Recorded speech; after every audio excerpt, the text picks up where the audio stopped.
I don't want to and then walk back. What are you doing, Seth? What's the plan?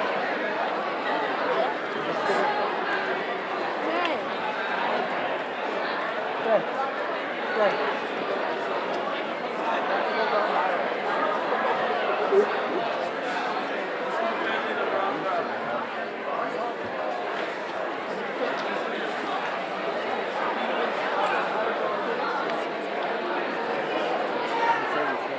If everyone could start to take a seat, move into your row, that would be great.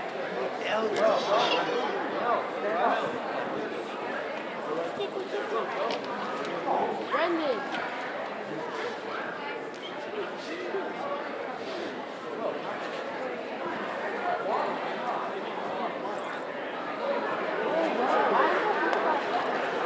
I thought we were supposed to be back here. I'm just like.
Welcome to Asian American Culture Club's E-Block Student Panel. My name is Sarah and I'm a senior. My name is Julia and I'm a senior. Thank you for coming to our Asian American Culture Day. Asian American Culture Day is an annual school-wide event that Asian American Culture Club plans. Our goal for this event is to amplify AAPI voices and showcase the diversity that exists within our community.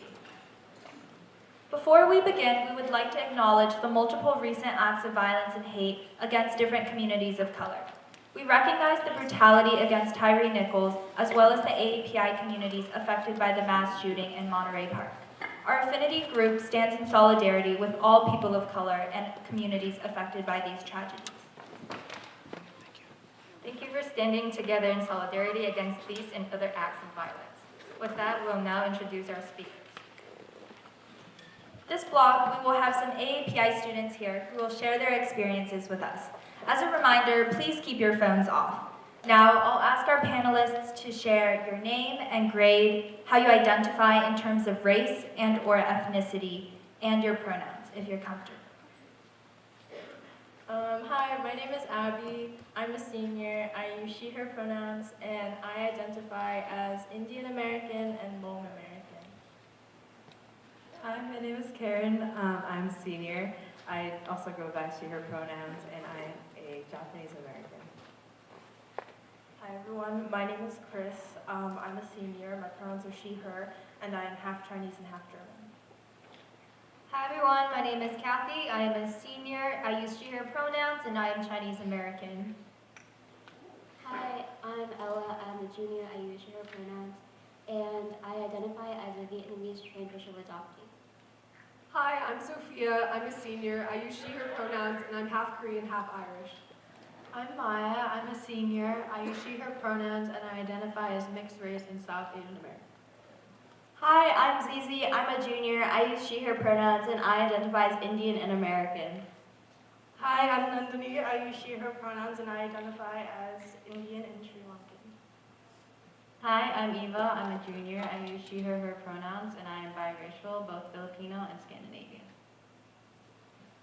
Hi, my name is Ryan. I'm a junior. I use he, him pronouns, and I'm Chinese American. Hello, I am Alec, and I'm a senior, and I use he, him pronoun. I identify as Chinese American. Thank you. The first question that we have for you is, what does being Asian American mean to you, and how has it shaped your identity?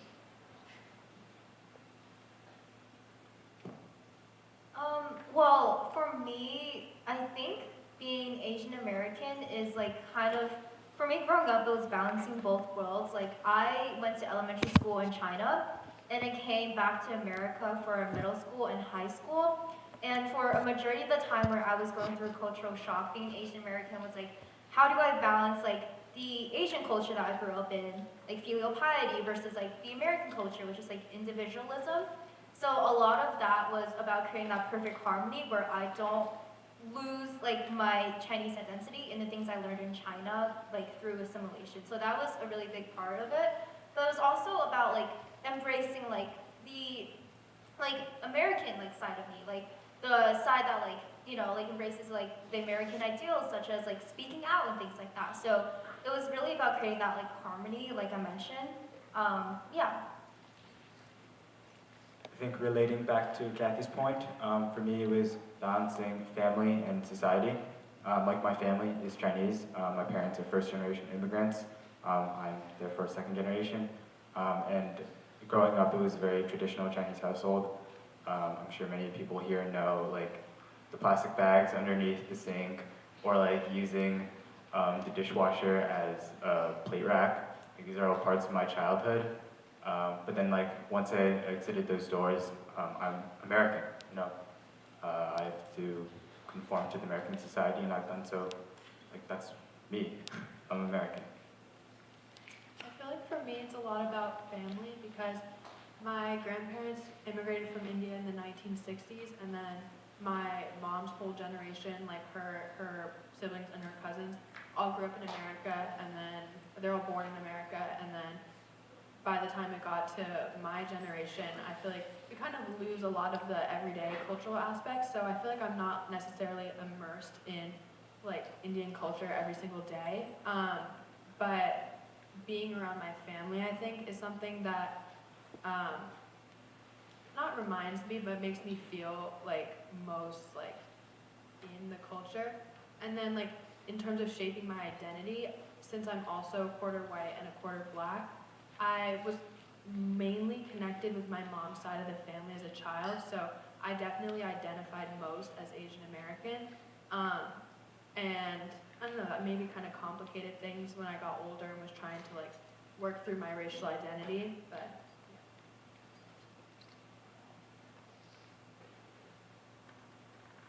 In contrast, I was raised more by my dad, who was white, so the way that I sort of found myself in the Asian community was through my peers and my friends, a lot of whom are up here, and they helped introduce me to different aspects of Chinese culture and Asian culture in general.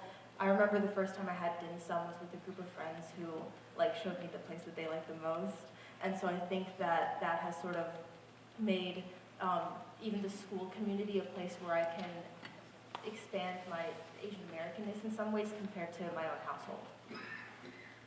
I think for me, a lot of what people like immediately think of when I think of Asian American is like East Asian specifically. So in middle school, I had a couple of experiences where people were like, "You're Asian?"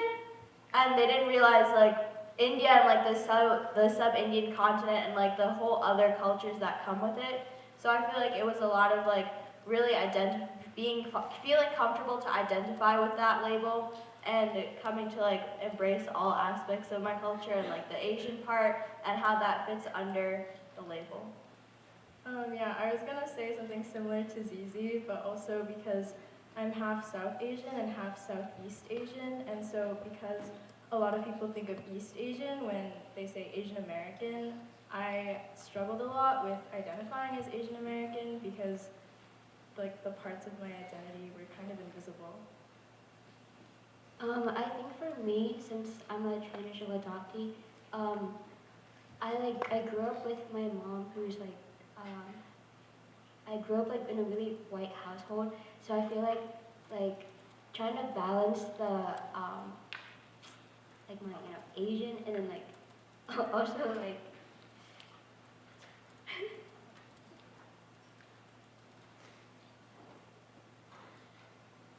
so sorry.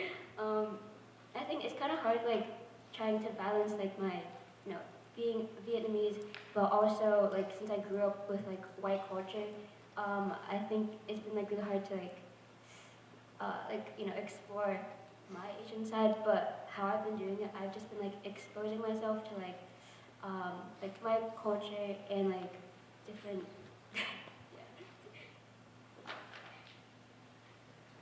I guess I feel like no one really talks about how hard it is to keep up with like your culture. And what I mean by that is like, I identify myself as Japanese American, and I was born here, and I've moved like back and forth to the United States and Japan. And when I moved here in 5th grade, I was sent to go to Japanese school every Saturdays, and that was really hard because like you're getting homework from that school, but you're also getting homework from like your regular like Newton like public schools. And I remember like I used to complain to my parents like, oh, why do I have to go? Like none of my friends like go to like other schools or try to do all the homework.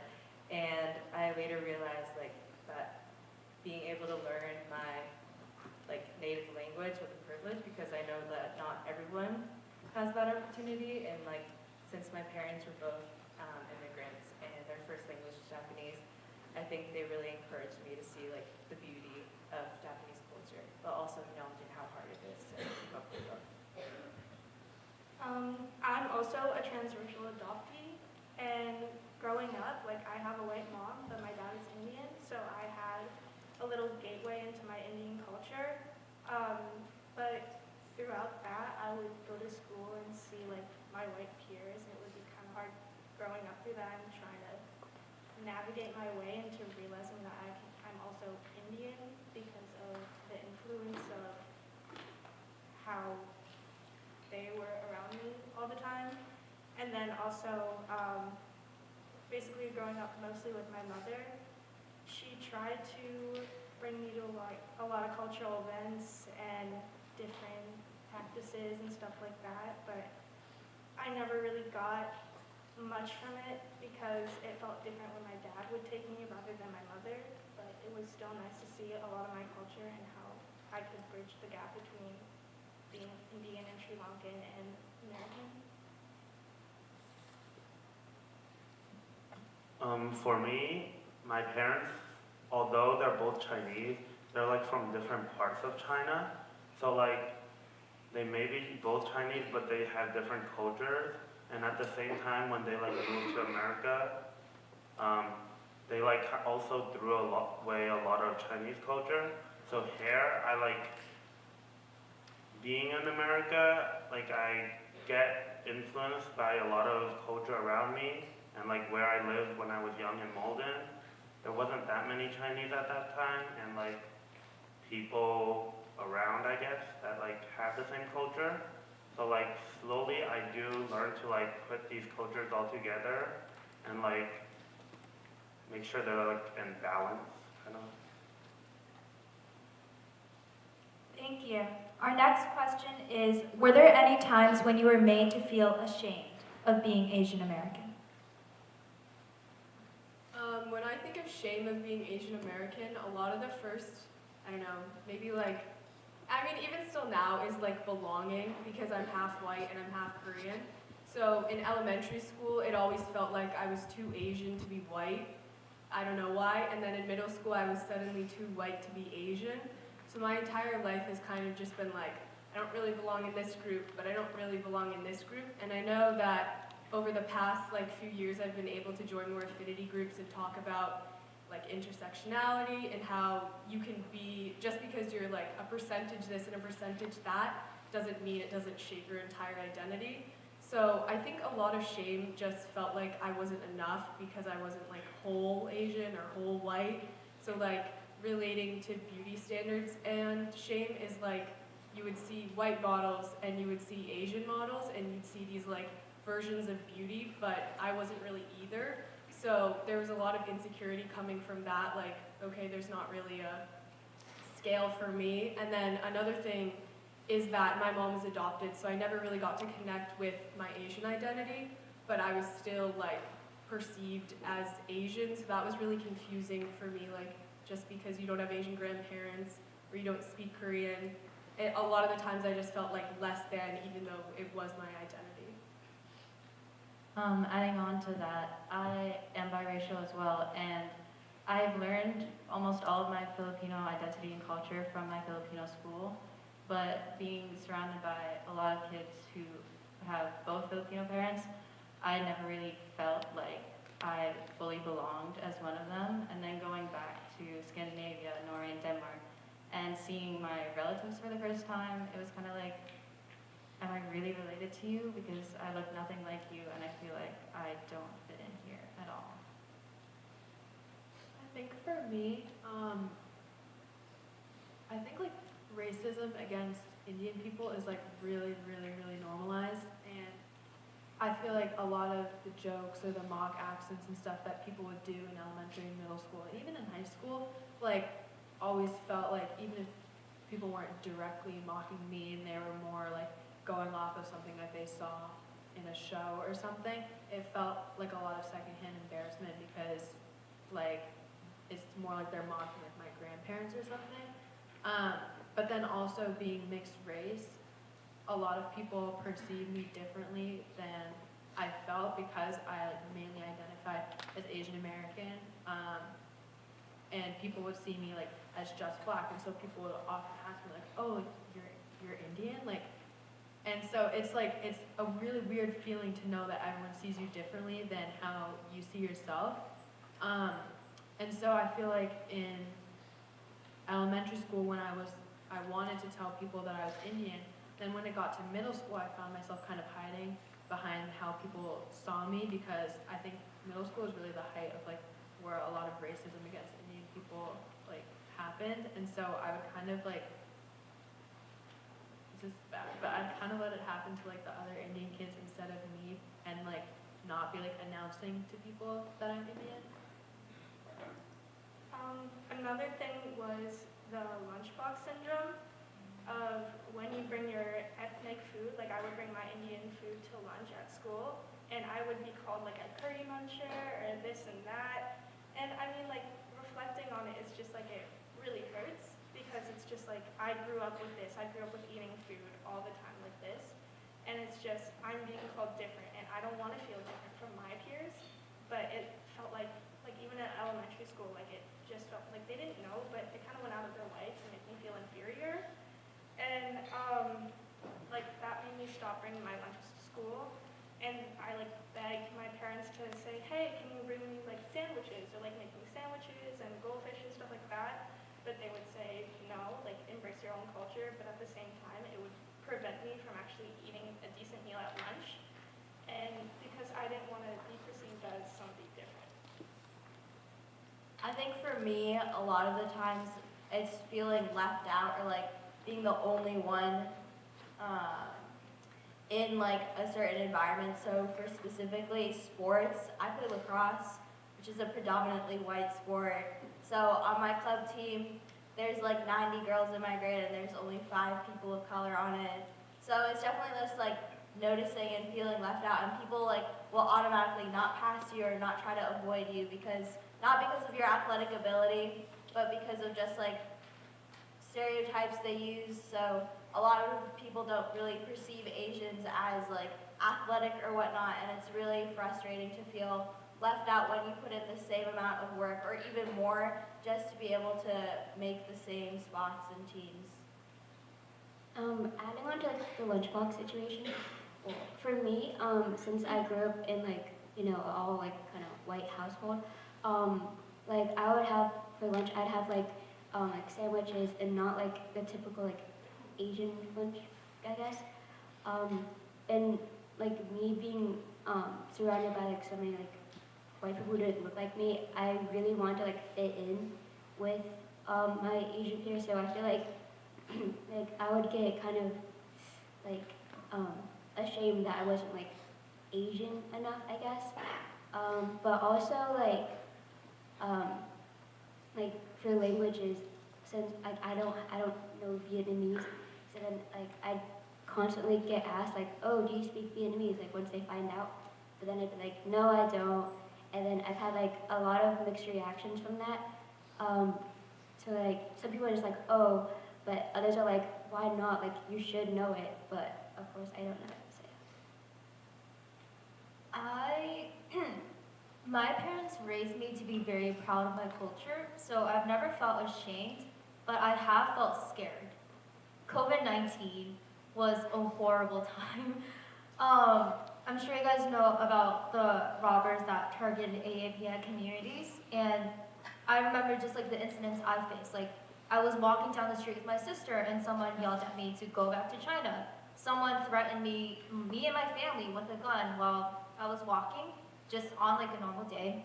So I was terrified for my parents, for like all of the parents, Asian parents in the AIPA community. I had no idea what was going to happen. When my mom would go out on the train, I would tell her, cover up your hair, cover up your face. When you go on the train, like be careful. Like I don't want something to happen to you. So that was fear and anger that my people and my community was being targeted, but I haven't really felt that sort of shame because I know that like deep down in my bone that I am very proud of who I am, and I wouldn't give up my Chinese identity for anything else. Adding on to that, like same with her, I never actually felt ashamed because my parents like raised me up to be like proud of being Chinese, and I have 2 brothers. Since I was young, or when I was young, we never actually like, we're all boys, we're together most of the time. No one can really hurt us or anything. And if something really does happen, one of us will stand up for the other. And like during COVID, my household is like mostly made up of male, not to say female, but like, it's just, the safety feeling. So my mom is like more safe, I guess, but there was a time where like we were just like walking on the street. At that time, mask was not really a requirement yet, and we all felt fine. We were just biking. Someone walked up to us and just straight up told us to move or go back, get out of here. And like, of course my brother yelled back at them, self-defense, right? And it didn't make me feel shamed, but it did make me feel kind of scared, like if my brothers weren't there, would I actually yell back at them or would I talk back or something? And it like just, why is this kind of like happening, I guess?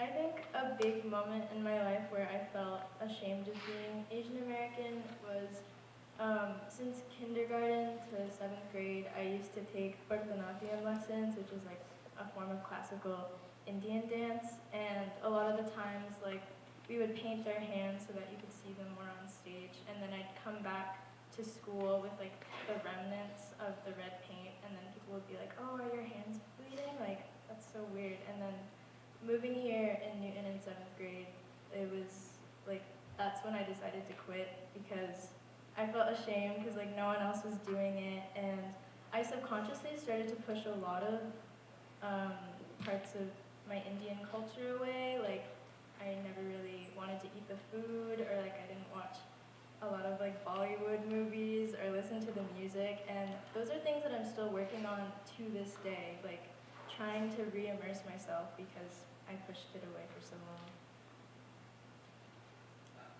long. Everyone here has very like deep, meaningful stories. Mine is very shallow. I never was really felt like that my culture was something to be ashamed of. I was very proud of my culture and what it's done. But in middle school, especially in like late elementary school, like appearances, I feel like that was something that I really struggled with. Just who, like, models are always like these really fit, really like athletic looking, like often white guys, and they're like really tall and all that, and I'm like, oh, I just want to be like that. But that just wasn't in the cards for me. At that time, I didn't know how tall I'd become, but I knew it wasn't going to be like, you know, a massive person. And I also knew that I couldn't turn white. But then I feel like over time you come to realize that it's not just about one type of beauty, like one form of beauty. It's not just one form of what athleticism or fitness looks like. It's how you like view yourself and how others view you like, I guess like mentally, like confidence. And like it's once you come out of your shell and like stop fearing that people are gonna treat you different, view you different, and like, cause like that's what really makes people view you different, or treat you different. I would say that, like, in elementary school, like, I was kind of ashamed, and also throughout middle school. And then I remember my freshman year, I feel like I wasn't, like, ashamed, but I think I had, like, a neutral stance on it, I don't know. And then I wanted to, like, relay back to, like, what Kathy was saying about, like, COVID and how that really impacted my life, at least, because, like, I remember one day, like, it was in Newton, and someone said a comment to me, and it was about, like, COVID-19 and how, like, you know, like, your people shouldn't, you know, come here, or whatever. And it really sucked because that was the first time that I, like, got hate crimes, and also, like, people were like, oh, Newton is so, like, progressive, like, those things, like, don't happen, but they do happen, like, the stories that Kathy was saying, and then Alec, too, like, it does happen, and it really, really sucks. Like, I remember, like, that was, like, it took me a while to, like, really, like, heal from that, like, trauma, and I guess now, after that incident, I'm way more happy with, like, my identity, because, like, I know that, like, people are just saying those things, you know, like, it's not, it did affect me at first, but now I've really learned to, like, love my own identity, and, yeah, it just really sucks to get those comments, yeah. Building off of like the hate crimes and just like overall comments, like I feel like most of the Newton I feel like most of us are not like very aware of these problems. First, because I remember that when I called the police after the accident, they were like, "There's nothing we can do about it."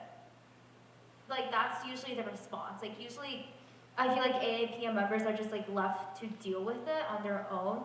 And just like in general, I feel like it's very important to encourage more conversation surrounding the racism that AAPI people face because as someone mentioned before, it's very much brushed under the rug and just very much like ignored. It lies dormant, but as we saw with COVID-19, it's always there and it will erupt and people will get hurt. So it's very important that we continue to talk about all the racism against AIPI communities.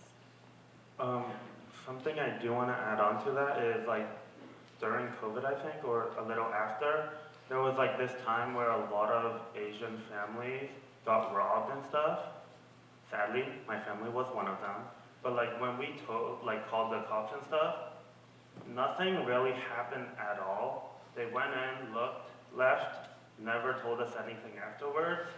There were a lot of families that like reached out and like tried to get some families to like keep on requesting for like updates and stuff. My mom also kind of like emailed the cops and stuff.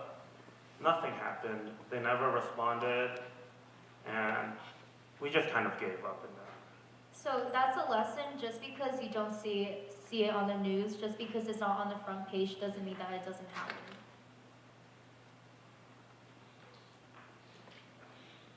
You all for sharing your experiences. It's very upsetting that these things keep on happening. And on that note, what is something that you want people to understand about being Asian American?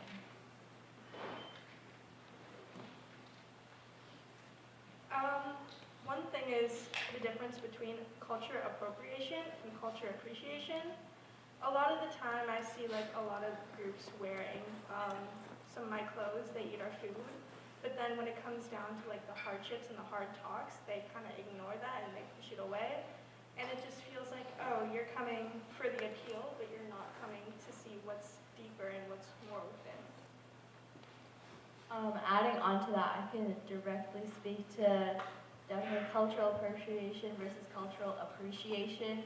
So I know a lot, in my personal experience at school, I wore what I thought was pretty normal pants, but they had like, I guess you could say, some Indian influence on them. And I got a lot of like empty like compliments on them, and then someone came up to me and was like, "Oh, your pants look so cultural," and it just rubbed me the wrong way, and not really understanding like where like some of the tradition comes from and like how the pants are made, and like it's just understanding where the like new or perceived different aspects come from. It's just a struggle. I agree. I think when I was in elementary school, one of our like assistant teachers had like an Om tattoo on her arm, but she had no idea what it meant. So like after she found out that I was Indian, she would like ask me like all these like little questions and stuff.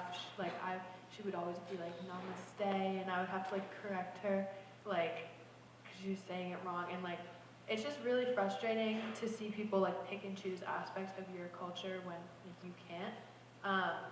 And then like to see that paired with the racism that people think is okay.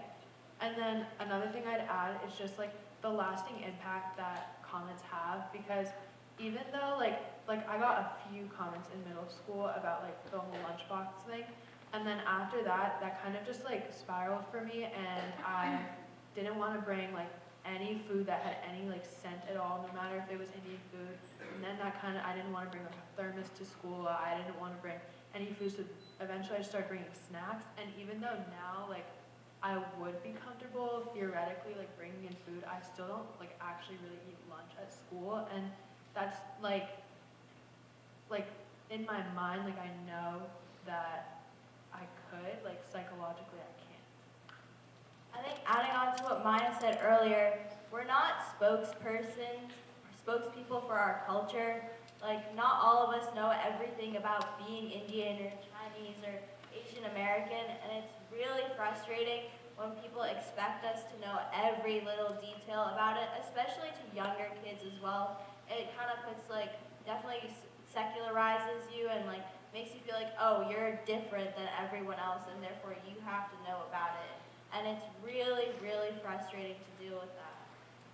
Something that like really bothers me is that I feel like when people like mention something about like Asia or being Asian, I feel like they're like only talking about like East Asia. I feel like they kind of leave out like the rest of Asia. So yeah, I just want people to know that like there's more to Asia than just East Asia. One thing for me is, I know people are curious and they want to know more things about us, and even if you ask us a question without malintent, it can have a bad impact. Like, what are you? Or, wow, what are you eating? That's so cool, like that's so exotic. That just makes us feel alienated and like we don't belong. Like, we're willing to answer your questions and we always want to inform people about our identities, but inform yourself before you ask us without respect. Something that I would like to talk about is specifically being an Asian American woman. There's a lot of stuff to unpack within that, but usually when people think of Asian American women, meek, quiet, submissive, I want you guys to understand that that's not that's not who we are. Like that's just a stereotype. Like, I never really labeled myself as someone who is meek or submissive, and it always felt really weird when like people would like kind of put me in that category as like someone who would like always like follow the rules or someone like that when that wasn't me. So like I just want you guys to know that we will speak up and we do care. We're not like there's so many myths, like the model minority myth, the perpetual foreigner myth, but we are here to make an impact, and we are here to create change and advocate. So we're not here silent, submissive, and just waiting for someone else to do something. Also adding on to that, I feel like Asian women are seen as like a sex symbol, but honestly we're like such more than that, of course. And I just think it's really unfair for like us female like Asians who are only seen as like like what Kathy said, like small, submissive, yeah, people. Oh, and also, not all of us are doing things because of our parents. Thank you. So true. Thank you for your points of bringing up cultural appropriation and well-intended but misinformed statements. So going back to Kathy's point of speaking up, how do you use your voice as an Asian American? I feel like, as Kathy was saying before, with those stereotypes of like being meek and quiet, at times I felt like a burden of proof to prove that I'm not that. So I think like I swung the pendulum the other way and tried to be like not as loud as I could, but like wanted to make it very clear that I was not this stereotype. And I don't know, I think that came with speak before I was in high school, just because I didn't really understand it. But I think with like, I don't know, coming into high school and people making judgments about you, then you kind of have like introspection with yourself. And I think that speaking up not only may have like helped someone else who was hearing it, but it also really helped with myself and finding myself and my identity. So yeah. I also think it's really important to use our voices. Just because we're Asian doesn't mean we like something. I really like math, and a lot of people assume I really like math because my parents made me go to Russian math, but I stayed there 3 extra years because I like math. Type and associate us with doesn't mean that's the reason why we're into it. I think that doing things like this, like panels, and things where like people like come to hear like from like my perspective, that's like how I like to use my voice, and also like pointing out like casual things that people say that they think are okay but aren't. Like earlier today during the B block panel, someone was like, I'd almost rather like be in my actual class than here right now, and I was like, why? And he was like, well, this is like for Asian American Culture Day, and I was like, yeah, it is. And he was like, we're doing a whole unit on that in one of my other classes. And I was like, okay. And he was like, there's only so much I can take. And he was like joking, but like you can't really make jokes like that. Like that's not like, you're not allowed to do that.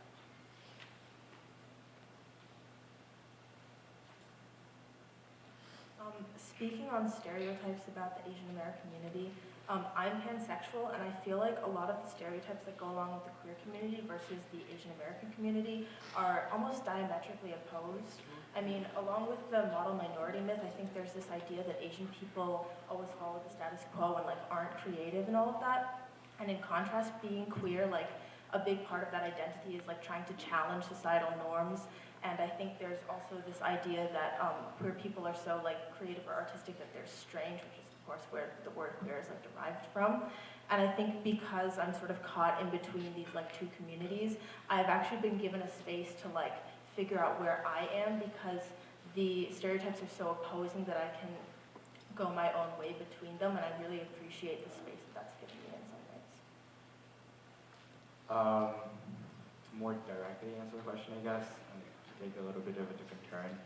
I like spreading the culture. I like making people think positively about, my culture and Asia in general. I do this through performing. I'm a performer. I am the captain for Greater Boston Chinese Cultural Association's line dance team, and the senior member of their Chinese yo-yo juggling team. And I just really like entertaining people, making people be like, oh, that's really cool. I didn't know this was like a part of your culture. I didn't know there were so many cool things about your culture. And it just gets people to think more positively about you, and think more positively about your culture in general. And it's just like a good vibe, making everyone more happy and appreciating the creative aspects of being Chinese American. Adding on to performing, I directed Lost and Found last year, and I've been in it since sophomore year, and so I have some other people on this panel. And I think that being on panels like this and performing, like Ryan said, you get to hear real authentic stories, and I think that's the best way of using your voice and to educate people. And Lost and Found, you get the positive stories and expression through music and dance and acting, but then you also hear the really raw stories that are just so powerful. And I think you should do it. For me, I'm not a performer like them, but I do really like to tell other people traditions for Chinese culture, since although my family threw a lot of cultures away, but we still do a lot. And I really like looking into myths and stuff, Chinese myths, and how the tradition came to be. And it's really nice to let other people know. And I feel that's just how I like to tell other people. I guess adding on to what Alex said, I really enjoy sharing my Japanese cultural foods, and so sometimes I would make some for my friends, and we would share with them, and it's really nice to get those comments, because I feel in elementary school, middle school, we talked about the lunch box moment, and it to see my cultural food being something disgusting to being this really lovely, nice, yummy food. It's really nice, so yeah. I feel one way I use my voice is I do this club called Mock Trial, and basically Mock Trial is very white male dominated. So I feel every single time I step up into court as an Asian American woman, I feel I'm advocating for Asian American women and using my voice to kind of help dismantle some stereotypes. And I think that's all the time we have for today. Thank you to the panelists for their insightful answers.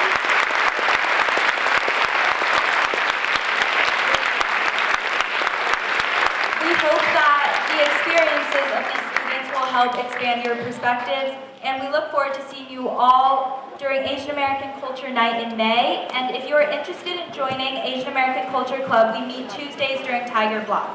Please reach out to any of us officers through social media or email if you are interested in joining and learning more about Asian American culture and identity. Thank you. Thank you for coming.